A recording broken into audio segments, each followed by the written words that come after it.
How are we doing out there? Happy Wednesday. Thank you so much for sharing your day with me. I appreciate you back here doing all this technical stuff. I put the link up for everybody that might want to come into the studio. I want to also share just a second to get us started. I appreciate you. I do.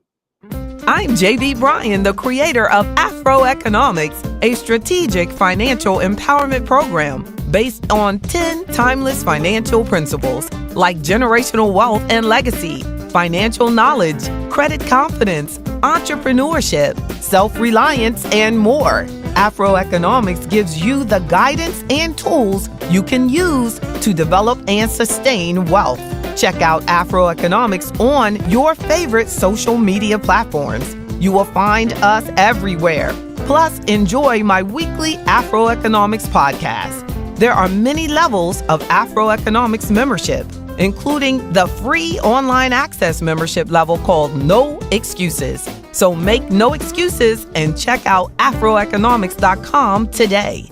Powered by JB Bryan Financial Group, Incorporated, a registered investment advisory firm. Hashtag AfroEconomics. Hashtag AfroEconomics. How you doing, Tracy? How you doing, Mr. Jefferson? You all, it is a great day. We're going to talk about retirement. Who's going to retire? Who wants to retire? What's wrong with y'all? Y'all know I'm not going to retire. I am not. So even if you're like me and you don't want to retire, you're not thinking about retirement, what we all want to do is be financially independent. We all want to be financially independent. It is my job to grow investments. That's what I do. I am an investment advisor. Yes, yes. And I think that JB Bryan Financial Group, Incorporated, started in 1995. I know that. But I think that my firm is the only registered investment advisory firm on this planet that focuses on Black wealth. Isn't that amazing? And well deserved. I thank God for my clients. I thank God for my clients. And one thing that I promise you, I promise every client out there listening, Mimi, thumbs up back to you. I promise every client that's back there listening, I guarantee to give you my undivided attention. And I'm telling you, we cannot get enough of that. When I deal with professionals, one thing that is hard to get is their undivided attention. And I'm so thankful. I mean, I just was thinking about that this morning. And I was like, whether we're Zooming or whether we're talking or whether we're meeting face to face, whatever, when I'm with my client that I'm working on securing their future, working on their right today, making their day better, talking about their future, their family, their health, their goals, anything they want to talk about, I guarantee 100% that I will give you my undivided attention. When it's our time, it's our time. And I mean that with every bit of my body. And I know that you all that know, the members know, the clients know, and the clients, when their asset base, have absolutely complimentary membership for life. I have clients now that are day one clients from 1995. Think about how much retirement has changed, because I created AfroEconomics because I wanted to create an environment, and I will put the link up again if any of the members want to come in. But I wanted to create an environment where I was talking to people while they're still working, because I was meeting everybody at the end of their career. And that's cool, because you're just, you're making a lot more money when you only focus on people at the end of their career. But Afro economics is my clients and my commitment to our community because of the asset clients, the clients that invest with me. We're able to have the Afro economics, which is about wealth development. And we do the classes every Friday.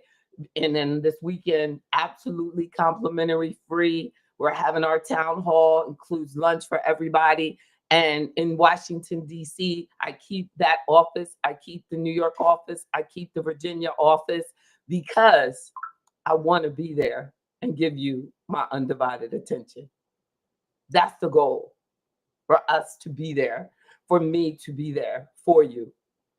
I am so thankful to be able to say that from 1995, I'm excited that I have these clients that are still living off their money, and they retired in their 40s.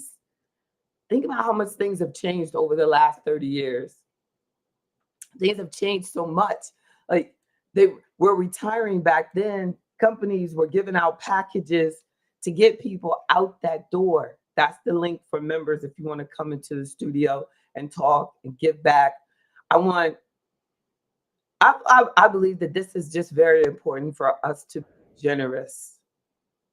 be generous about our life experiences, to be generous about the information that we have, to be generous. Every week, Mimi, I do generational wealth. We have been bombarded with all these little trickery titles. One is generational wealth. Everything that I represent is generational wealth. Everything that Afro economics is, and I know Mr. Barden, who just came in the studio, would agree, it's about generational wealth. Yeah. And then we had a workshop on estate planning, Mimi, that I work a lot with my clients on so that they can avoid those type of issues. Lord, girlfriend, I know oh too well. I'm from North Carolina too, and I've had some family problems too with estate issues too, girlfriend. And one thing I must say, the truth of the matter is that the more committed that I have become to our community, and even if you knew me at University of Virginia, they would know that I've always been committed to Black wealth, Black empowerment, the betterment of us. But as I moved it into my professional life, the number of Black organizations that have not embraced Afro economics because of that, it's like they would rather invite in the majority owned businesses. So as we'll say, and they'll hold something called generational wealth, they don't understand that when we don't support businesses that look like us, when we don't support business ownership, but yet you put up something that talks about 300,000 Black women out of work, but you got a Black woman that's owned an investment firm for over 30 years, which is a statistical anomaly, 100% mine, thank God, me and God. The example that people can get from the help that I can provide to them for absolutely free as a no excuse member of Afro economics is frightening.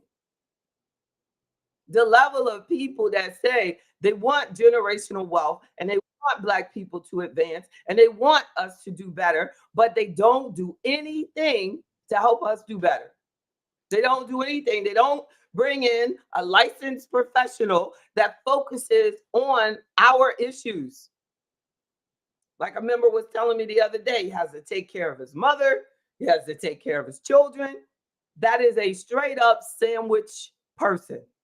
And we as Black people are much more likely, especially as we approach retirement, We are much more likely to be sandwiched. We are much more likely to have parents that need money from us, and then have children that are still needing money from you. And then you got to plan for your retirement. And then the estate gets all messed up. So you invested all this money into this generation ahead of you, and there's nothing there for you to get out of it. Nothing. Nothing. But we don't want people to just talk about that. But I just thank God for that for giving me this tireless commitment to helping, to take this time to give us some truth. And it's free. But if I were talking about something totally irrelevant, and something about how miserable things are, and how that we were this and we were that and we are this, and then why we're supposed to like just sit around on a freaking corner and beg for the government to watch out for us in the future. I'm not going to do that. I'm not that. I'm not that one. I'm the one that shows us how to create our own businesses. I'm the one that shows us how to maximize our 401k. I'm the one that shows us how to do the allocations in that work plan, in that TSP. I'm the one that shows us how, when you retire, let's do this because this will be better for you. Now we've built this up. I got tired of just seeing people have way too little money at the end of their career. And a member of AfroEconomics can get thousands of dollars of advice for free. Basically free, but $30. All they have to do is do $30 a month membership, and I'm going to set up that allocation at work and not take any fees out of it. And the number of people that I see on Facebook who retire and have never even had a conversation with me, but you want to be on my friends list? But I'm supposed to consider you a friend? You see how they conveniently changed it. Like, people have changed from friends to followers. They're followers. But my members, I serve them. I'm more than a friend. I'm more than friend. I treat my members, my clients, the same way God treats me. That's my goal. To do unto them as God does unto me. His grace is sufficient. So it doesn't matter, one person's richer than the other person's. Everybody is getting that same love, just like God loves us. He's giving us that same. We ain't gotta get VIP. And thank God don't have a VIP section. I found you. Yeah, that power of attorney is a powerful tool, and a lot can be done while that person is still alive. Yeah. The Ms. Davis said that we have a problem with trusting each other. It's not true. Come here and talk to me face to face, Ms. Davis. It's not true.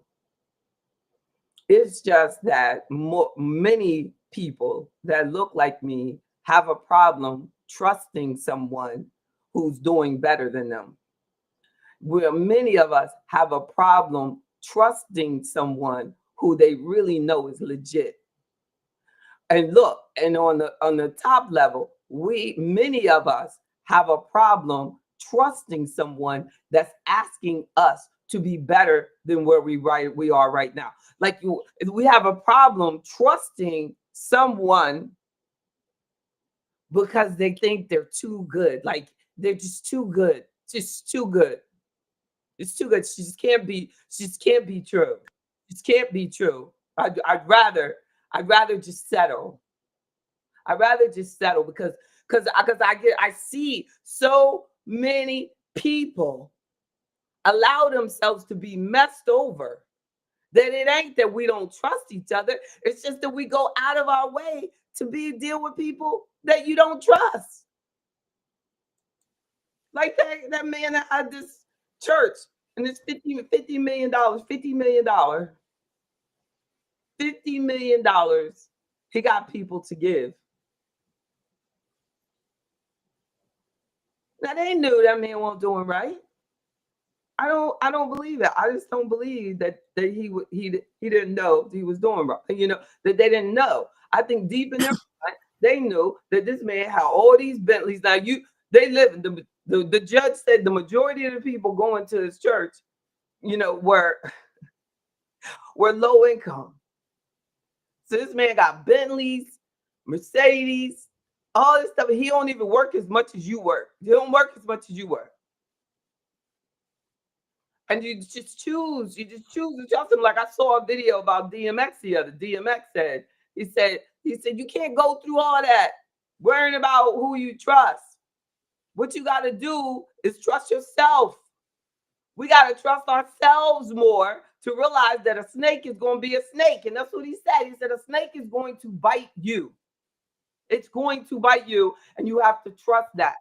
Because he even talked about how his first mentor that brought up, that really introduced him to hip hop music, but he also introduced him to crack through marijuana and snuck it into it.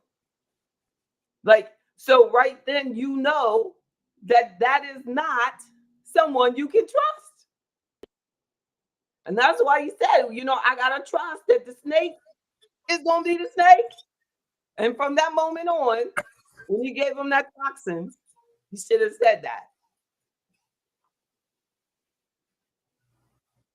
And the pain that God has coming through to me in these trust issues is amazing. In these estate issues, that it is amazing to me that God is putting me into a position, Mimi, to hopefully heal you. Yeah, Miss Davis. Okay, I keep getting an echo, but I'm going to say this. Oh, am I echoing the whole time? Yeah, from the studio, from being in the studio, not out of the studio. Oh, not out of the studio, but in the studio. You in hear the studio. Echo. Well, as long as everybody else can't, I think you might be echoing though. But I mean, what I'm saying now, but I took my headphones out on Friday. Look, she cut her off. And then I put the headphones in. So I might have messed up something in the settings. That's why it sounds different. But I'm sorry. But you were saying about we trust, that it's hard for us to trust. Like, and I can understand that if our issue was trusting, then my chances of everybody in the world investing with me would be greater. You know why? Wait, because I'm going to come back. Wait. But if it were a trust issue, then you would be vetting. Then we would be vetting people, and we would make sure they're licensed, and we would check on their background, and we would see. You know what I'm saying? And we would ask. You would look for referrals or something. You would come to. You would do. People are around my people all the time. So if it were a trust, no, that's we put their whole life savings in someone that they didn't even check if they have a license. So the money is completely gone. I've met people like that. Their money is just gone. And I'm going to go out. The person eventually goes to jail after they do it to 10 more people that a lot of times they met at a place they do trust. Like they have one in Virginia. People met the person at church. So they trusted the church, but they knew nothing about that advisor. So our persons that we do trust have to be careful who they're putting in. And we have backing out. I'm going to come back in. I want to defend my point. It's that bad? Because we can hear you great. I'm going to come out. Okay. I don't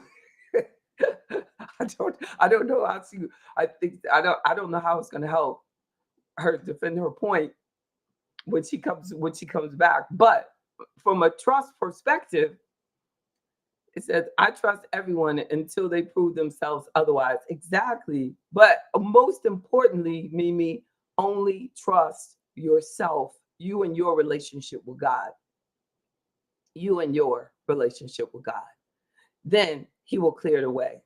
And you will get this spirit of discernment where you can feel, oh, that don't feel right. I don't trust that person. I don't trust that person. And you'll feel it, and then don't doubt yourself. See, what messes us up is that we get that feeling, but then we stop trusting our feeling. We get, we don't. It's Still the same. echoing, but you talk. I'm gonna stop talking. All right.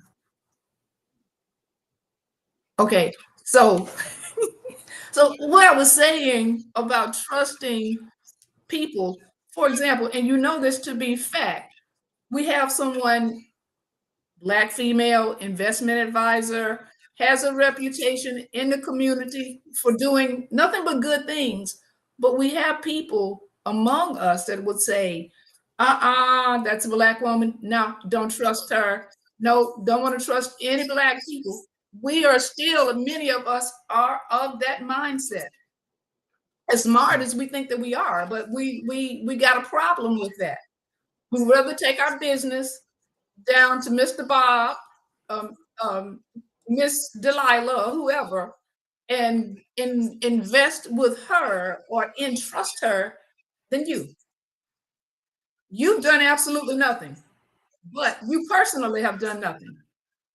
But there are others of us where we've bitten our people and we've injected poison and stuff within them. And then they're like, well, no, I can't trust my folks. I got to take my business up to Alpharetta somewhere or get it out of Stone Mountain. Too many Negroes around here. They're going to do me wrong. The customer service is bad. That's what I'm talking about.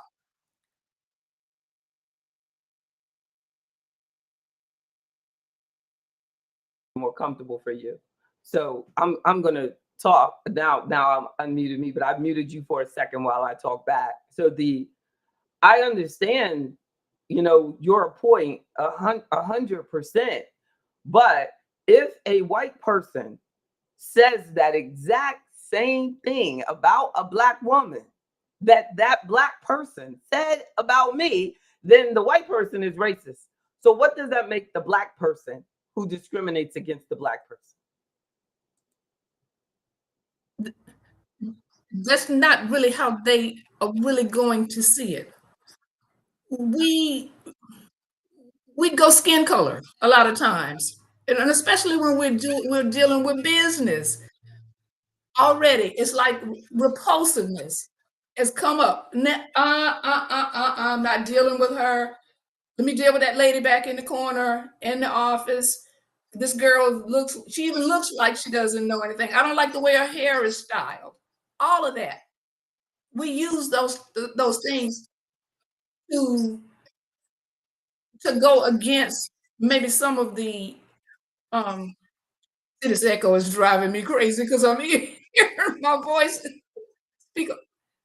Let me go out one more time. No, it's not that. It's probably just the way that I did that. I made that the setting, and I'm gonna try settings, audio. Oh, I see. That's what's happening. It's gonna be better when she comes back. It had me talking through the camera. I hope this will be better for her. Y'all can still hear me. Yeah, great. Yeah, Mimi said it's unfortunate fact because of stereotypes. But the sad part is really we cannot expect others to treat us better than we treat ourselves. And I remember one day I was getting a delivery, and the delivery person, it was a young Black female, and she couldn't find me.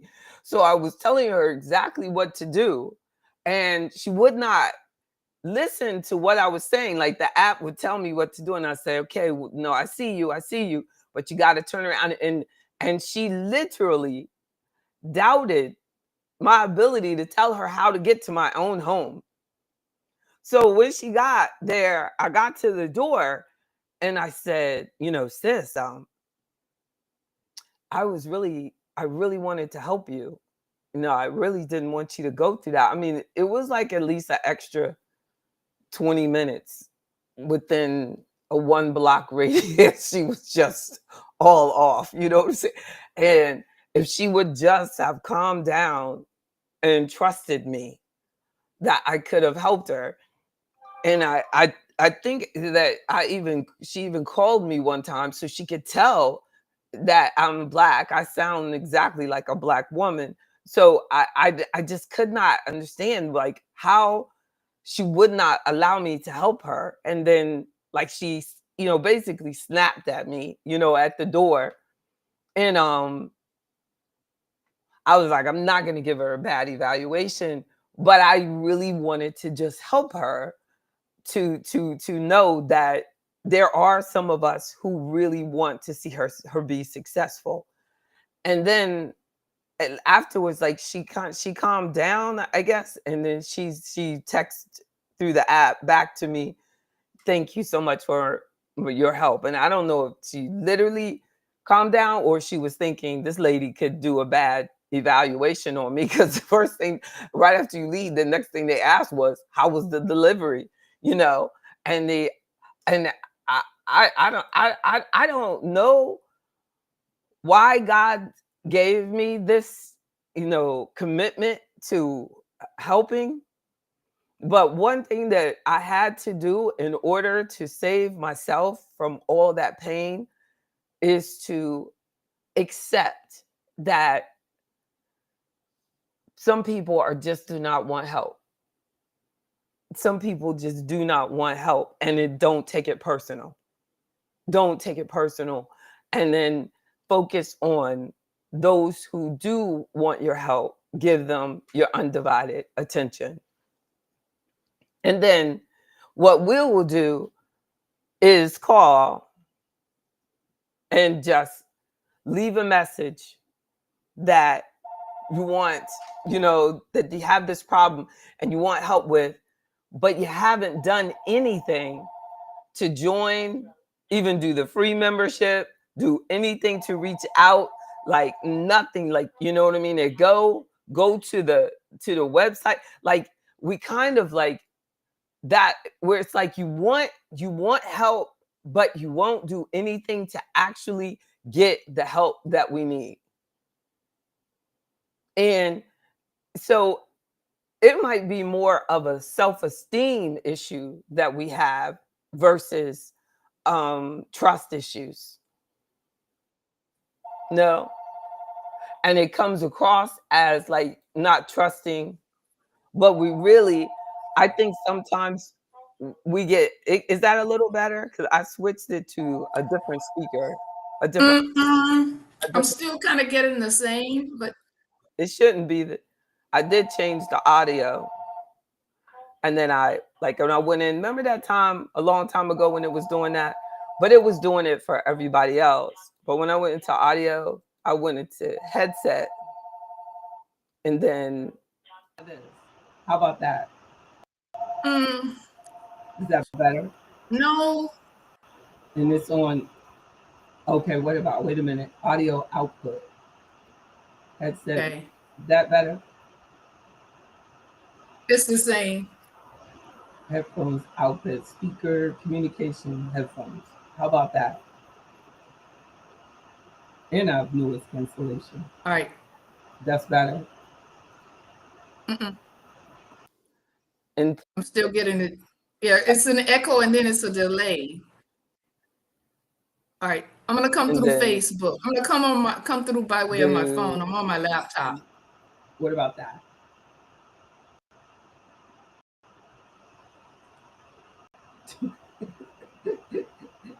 See, just like the delivery person, she won't listen to me. Look, I'm trying to work through options. So how do we estimate how much we will need for retirement? Let's talk about that. Like, how would a person that does want to stop work, how would they estimate how much money they need to have available? And in our industry, we use as a rule of thumb that to draw down your money, taking out between 3.5% and 4% of your money. And some people are like, boy, oh my goodness, Jay. But if you want the money to grow forever, if not, if you take out too much, then you'll be taking out everything that you're making. And some people do that. But if you want the money to really be growing while you're taking withdrawals, the 3 to 4% is a good rule of thumb. But there are some ways and other options around that. But the first thing is to just discover, how much money do you need? How much money do you need for your retirement? And some of you can just put in like how much you think you would need for your retirement. Right now you can put it in. But that was like be something that we would meet about. Like the earlier in life the better. But so if you said I need $100,000 a year in order to retire. When I retire, and say you said I want to retire at 62. Well, according to the recent survey, that most people feel like they're going to live 80 years after they retire at 62. I'm sorry, 40 years. So they'd be 82 years old. I'm glad. I'm glad that God played that back to me. Like 80.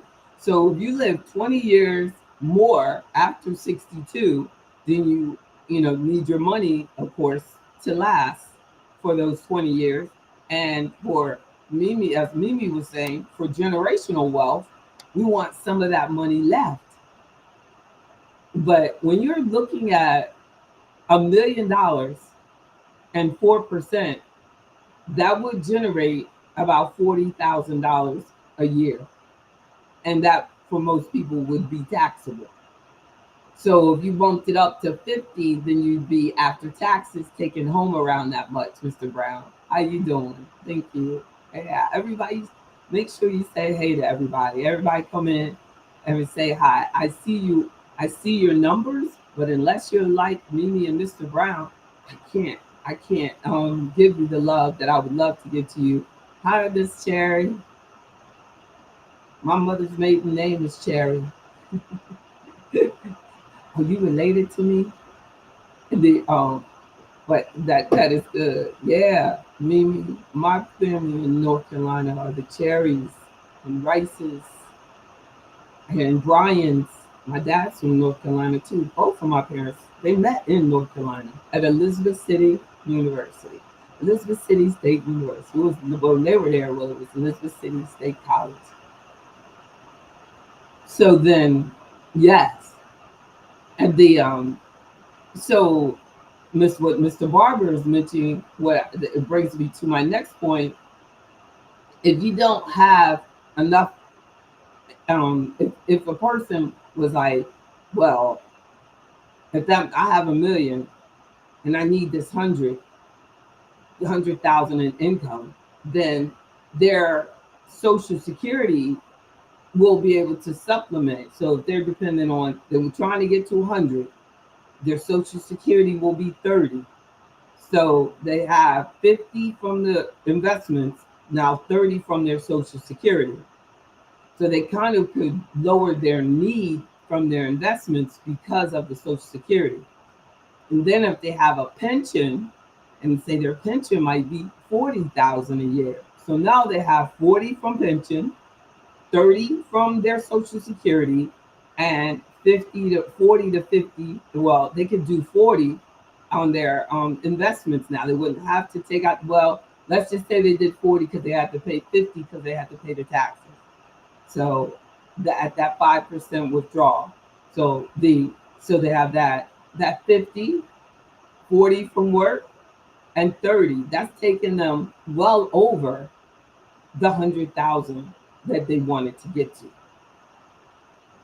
So, depth and at 62, if they're stopping work at 62, then they're taking the lower Social Security check.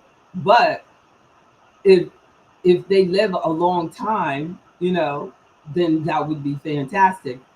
If they live a short period of time, they'll probably appreciate that they started early even more. Like if I had a client with a chronic illness, uh, I'm going to encourage them to start at 62 if they're not working, instead of spending their own money. Use the Social Security money, because if you die and only get one check from Social Security, they're not giving your family that check. And if you're married, you only get the higher of the two checks, which is horrible. So you put all this money into the Social Security pool and it's gone. Wow. I'm related. Oh, that's so sweet. I'm glad you're here. The that's a blessing. The I gotta get more. Look, you got me all emotional. How you doing, Mr. Martin? Yes, indeed. So when we have, all these other forms of income, we really need to consider that, and it doesn't put as much pressure on your savings. But a key thing about retirement and retirement planning is learning what is important and what is not. So when you set up your budget, you're focusing on actual priorities. Priorities. And if you take Social Security while working, Mr. Barber said, what if you take your Social Security while working? I mean, you have to be at full retirement age, or you have a part-time job. That's a great thing to do when you retire. Have a part-time job that doesn't take you over the threshold to reduce your Social Security. How you doing, Mr. White? Thank you, y'all, for saying hi. Yes, indeed. Like, it doesn't take you over that the Social Security. Every year they allow you to make a little bit more earned income. They don't care about your unearned income. So the money you take out of your investments, you can still get your Social Security, but it's your earned income. So your part-time job, you may max out at near 30,000. That's all that you can make and not bother your Social Security. But yes, you can work and get your Social Security, but there is an income cap before they start taking your Social Security back. This should be taught. Yeah, it should be taught. They have some financial stuff that they teach in high school in Virginia that they have to do before they graduate. But when I looked at the material that my daughter was looking at with the financial literacy in high school, it focused a lot on debt. I was surprised. It was focusing on but it's sponsored by Capital One. So the school system went out her, and they got a sponsor for their financial class. Or I don't know, but it's sponsored, provided by, maybe the books are bought by, I don't know, by Capital One at that point. It might be another sponsor now. So of course there was a big section in there about buying a car, financing a car. It wasn't anything about saving up and getting your car. And one thing that I feel that Black men are really good about is saving up and buying a car. I think that as women, like, we do a lot of the financing, the vehicles. So we get into a habit of that. And especially our well educated. So like I've noticed, like, my parents were very well educated. So they had to have a certain presentation. So a lot of people in education, they don't make a lot of money, but they want to look like it because they're educated. So I remember, like, when I was 6 years old and my father finished his PhD program, he got a full scholarship. They paid, he got his full salary, everything. And I remember the only thing that he wanted was the Cadillac. We wanted to go to Disney World. We didn't get to Disney World, but we got that Cadillac.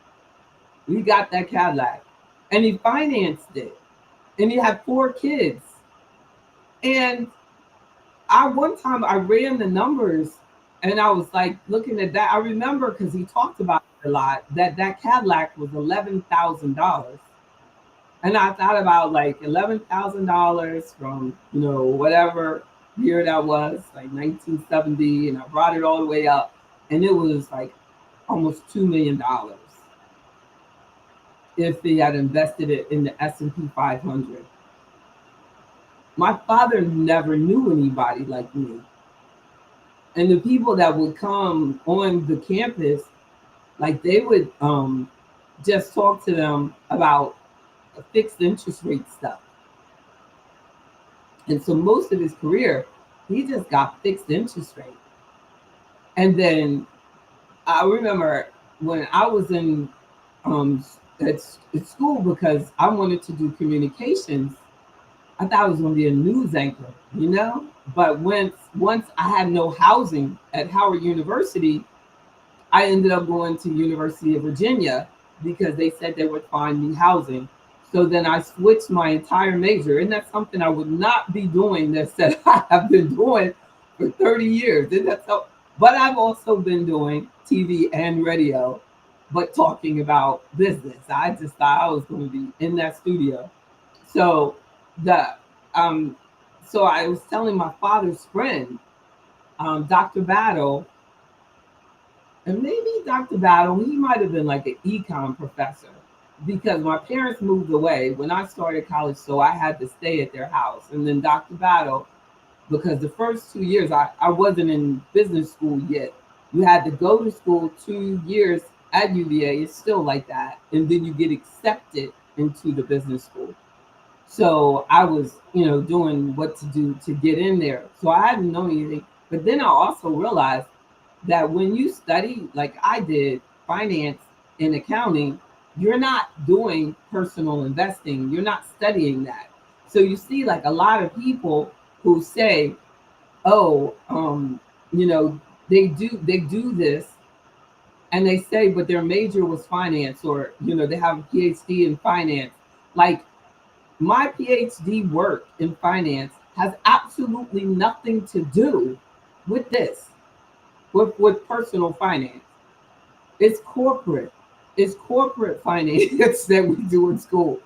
So the only personal finance stuff that I did was it was in the college, not in the business school. I just happened to take a personal finance class, and then went to Baltimore one summer and stayed with my uncle.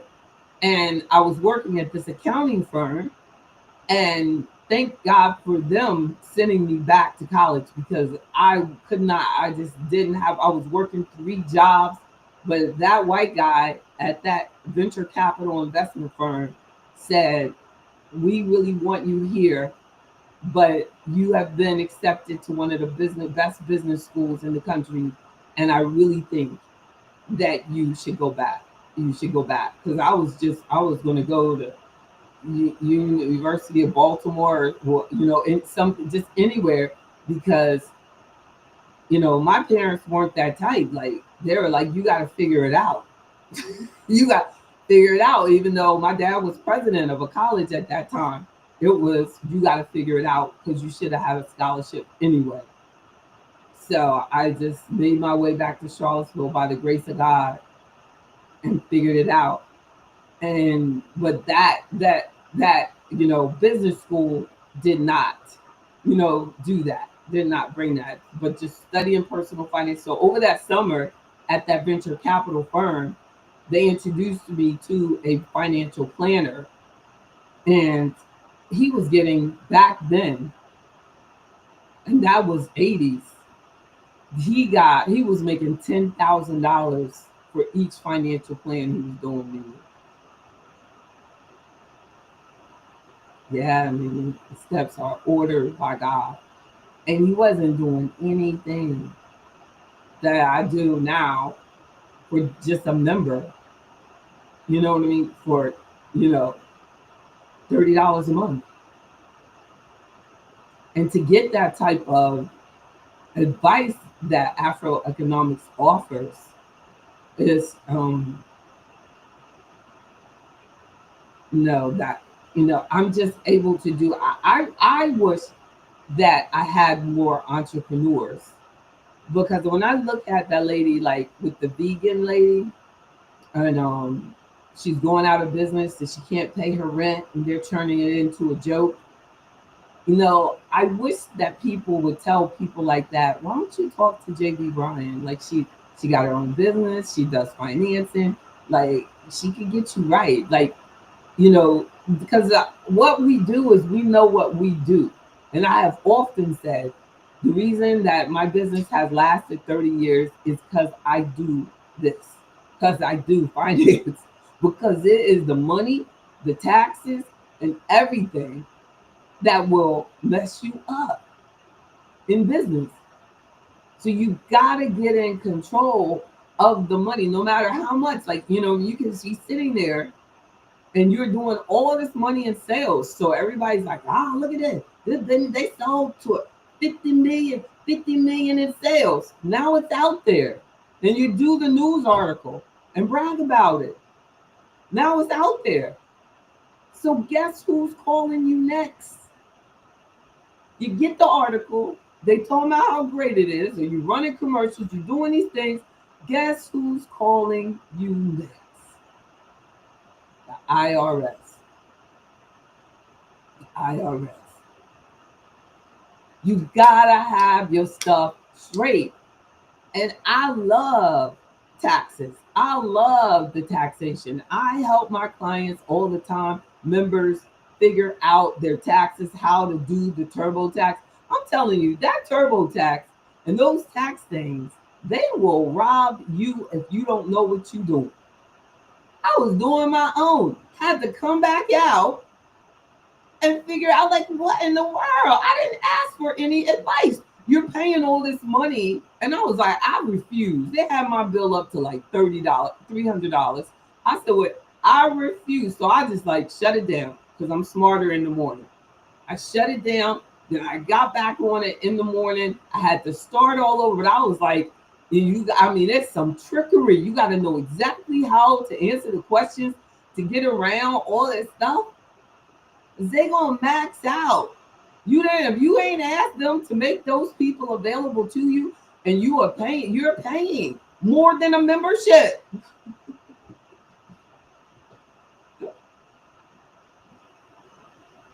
Good for you. You know what it's called? Slutty vegan. Have you heard of that, Mr. Brown? Slutty vegan, but like over and over. Look, you could just do like what we did, black women in business filing bankruptcy. Even the one here in Virginia with the sweet potato pies and stuff, file bankruptcy right here, and not nobody, all the black business groups, nobody said, why don't you talk to JB Bryan?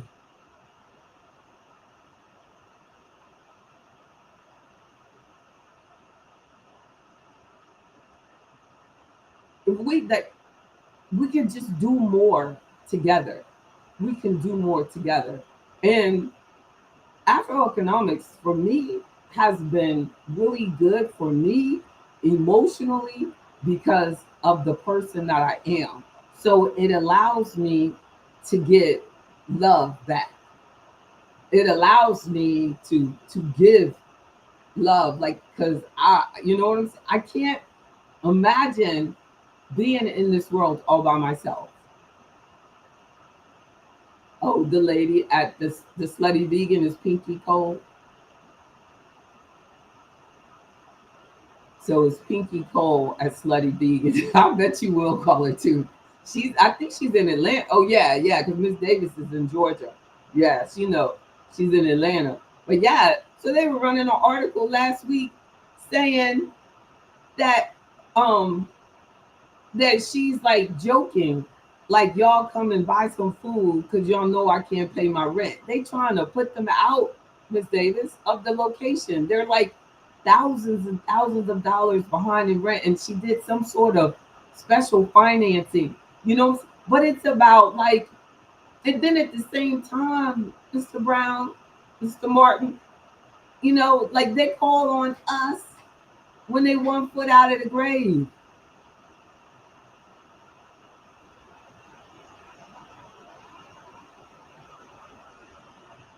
power of unity in the community. Once we know that it's someone that you can trust, once you know, that's why it's better to work with a licensed professional, because literally I have a privacy policy. So it was this one sister I was trying to help one time. I told her, I'll help you for free. Her stuff was just all out of whack, but I would put her on my calendar. She would cancel the appointment, and she was like, and to herself, she was really important. So she was like, don't tell anybody what I'm going through. Don't tell anybody what I'm going through. And I'm thinking to myself, I don't know anyone who cares about what you're going through. And what about me suggests that I would talk about you? Like, I mean, I don't know. But I really think, even though I was helping her, trying to, and she really needed help, like that, because there was a lot that needed to be done, like for the business, that she was too embarrassed to allow me to help her. And you see it all the time, and people will be like, well, I'm about to retire. I should, I don't know. I don't see it all the time, but I'm sure people go through it all the time. Like, I should get some help, but I ain't got that much money. And I don't know, these people probably got millions and millions. And, I do have clients with millions and millions. I should have clients with millions and millions because I've been doing this 30 years. Lord, most white guys, because there ain't nobody else to talk about. Ain't nobody else been doing this for 30 plus years with me and some white guys. All right. So they don't even take people with less than $1 million. Like, they probably have like 10 clients. I have hundreds. Because I take people and help people regardless of what they have. And I know, because of my research that I'm doing, technology,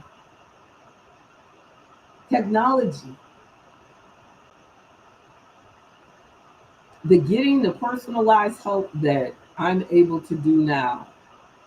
Because if I have my way, I want to outlive all of you, so that you don't have to worry about being out there and somebody messing with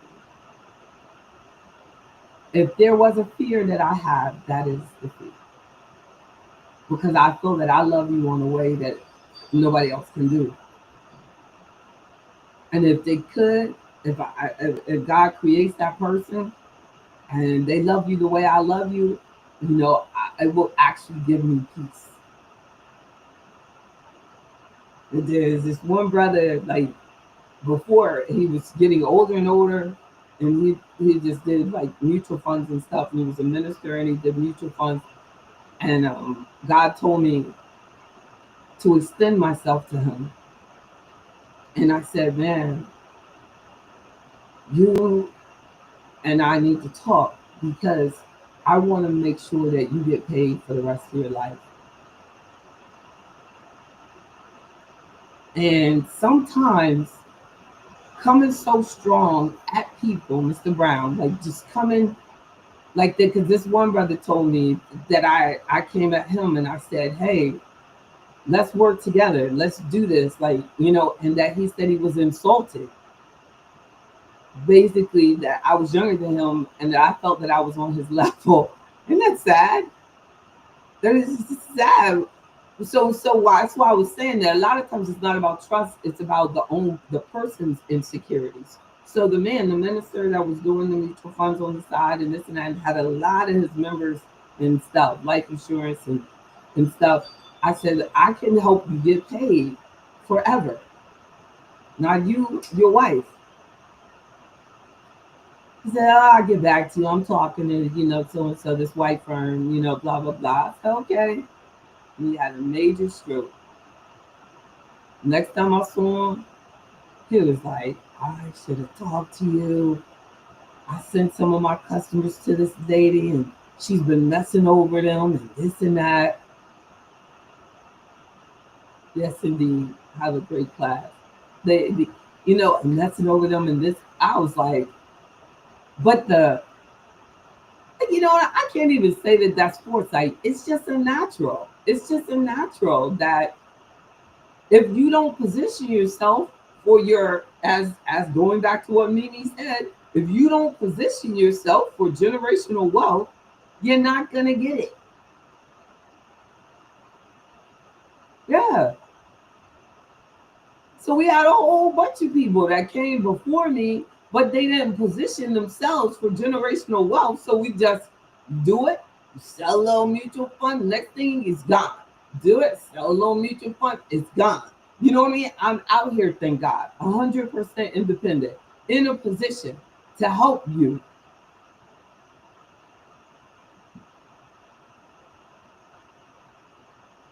But I don't think it's trust. I don't think it's trust. I think it's insecurity, self doubt, not seeing that you're worthy, not, yeah, ignorance, right? Like, it's really sad, really sad. The So we have to approach, our future like that as well. You know, I remember when I first started, and we used to have the little slide projectors, you remember, and we would have these stools for this section. And the stool would say, retirement is a three-legged stool: Social Security, pension, and your investments. Now, now, very few companies have it. So we would have to say a two-legged stool. Because over the last 30 years, and I remember saying this 30 years ago, there are less and less companies that have pensions available. So that means your investment leg has to get bigger, because they'll do the 401k or the TSP and they do the match. But especially like with the government, when they went from the SERS program to the FERS program, it meant you need to be putting more into that TSP. Ignorance is our greatest enemy. Amen. Amen. But the words say, our people shall perish due to lack of knowledge. Yes, indeed. Saturday, members only in DC. So, in your retirement planning, think about how much money you would need if you retired today. Think about, of course, joining AfroEconomics, because I have a whole financial planning program that will help you do that. Do the whole budget, do your whole financial planning, do a lot to even tell you if you're highly likely to reach your goal, or if we really need to make some serious changes right now. No. And even if you lose your job and you're forced into retirement, like a lot of people are doing now, or they feel like they have to do it, like, oh, you don't have to stop working, but we do need to continue to manage the money. So don't, like, there are so many people that have like switched from job to job to job, and along the way they just left the money behind. So now it's time for us to work on consolidating, looking at the investments, getting a better understanding of what you have, what we can do to improve your performance, what we can do, and a lot of times, in reducing your expenses. A lot of us, especially our community, because of our ignorance, we are paying extreme amounts in expenses for our investments. Mr. Brown, that key word, right? Lack of knowledge. That's all ignorance means. And a lot of people only do what they know. So if you don't know any better, then the fact that you don't know about the options, you don't know about lower expenses, you don't know about how to save. Like I remember one time someone came to see me, and I was telling them what the fee would be based on the amount of assets they had. And they said, oh my goodness, that would be more than XYZ company. That's more than XYZ. I said, actually, no, because XYZ company makes money on the actual product and they charge you a fee. So they're doing way better than me. They're making a lot more money off you. And it was like, but it was just a trip to me that it was like, for even somehow he had convinced himself that if I even make as much as they, then that's a problem. Isn't that sad? That's sad. But in any other case, that would be discrimination. Because if we work somewhere, so you think that you should make less than another person? Or should y'all make the most? We both deserve. You both deserve to make the most, get equal pay. No, not if they look like us. Isn't that sad? But the key to it is that sometimes we're actually paying way too much, but we're doing it because you feel important because you're connected to that company. When the truth of the matter is that when you're working with a registered investment advisor that's independent, I don't have any proprietary products. So my job is only to do what is best for you. Legally required to do that. We're not limited to anybody's 10 or 6 or 20 or 100 options, nothing. But if you're getting me to help with what's at work, yes. But if it's what we're investing in, sky's the limit. We're just basing it on research, historical performance, your risk tolerance level, what is best for you. We get anything, thank God. So we gave you a lot to think about. Sure. So, key points. Americans are feeling more optimistic about retirement. Because in the argument is that because the stock market is doing well, people feel better about their retirement, right? But then on the other side, they're saying that recent unexpected increase in inflation has left lasting scars on savers who worry that their money may not go as far as they wanted to during NATIXIS,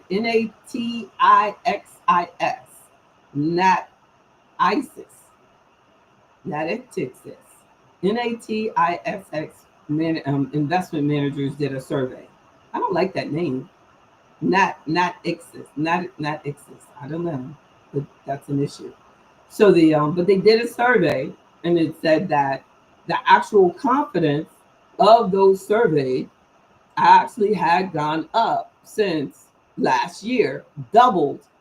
21% of Americans surveyed by NATIXIS investment managers said that it would take a miracle to have a secure retirement. But that's down from 41% who said it was 2001. It was as high as 41% said it was going to take a miracle. And I remember covering that data in 2001, where it was like over 40% of investors said that it would take a miracle for them to be able to retire. So that has gone down a lot. And people are feeling more confidence. That's amazing. So the top retirement concerns are that they may live longer than expected. People are worried about Social Security benefits, if they'll be cut. I don't know why they're worried about that. It's not going to happen. And the fear of high inflation and being able to maintain their standard of living during retirement. All of those I can shut down. All of those we can address. Thank you. A lot to consider, like Mr. Brown said. Indeed. I appreciate you all so much. I am JB Bryan, President and Chief Investment Officer of JB Bryan Financial Group, a registered investment advisory firm and the home of AfroEconomics, established in 1995. My number is 1-844 JB Bryan, 1-844-522-7926. I will see you all in DC for our members only meeting, our DC office. And I look forward to it. No members meeting on Friday morning. Just remember, we're not going to do that Friday morning because I will be on the road. I'm going to do a good workout. I'm going to get on the road and I want to be there by noon, setting up for Saturday. I love you all and thank you for allowing me to love you. God bless. I'm JB Bryan, the creator of AfroEconomics, a strategic financial empowerment program based on 10 timeless financial principles like generational wealth and legacy, financial knowledge, credit confidence, entrepreneurship, self-reliance, and more. AfroEconomics gives you the guidance and tools you can use to develop and sustain wealth. Check out AfroEconomics on your favorite social media platforms. You will find us everywhere. Plus, enjoy my weekly AfroEconomics podcast. There are many levels of AfroEconomics membership, including the free online access membership level called No Excuses. So make no excuses and check out afroeconomics.com today. Powered by JB Bryan Financial Group, Incorporated, a registered investment advisory firm. Hashtag AfroEconomics. Thank you. Oh, thank you, Mr. White. Thank you, Mr. Harris. Good to see you out there. Thank you. Thank you, Mr. Jefferson.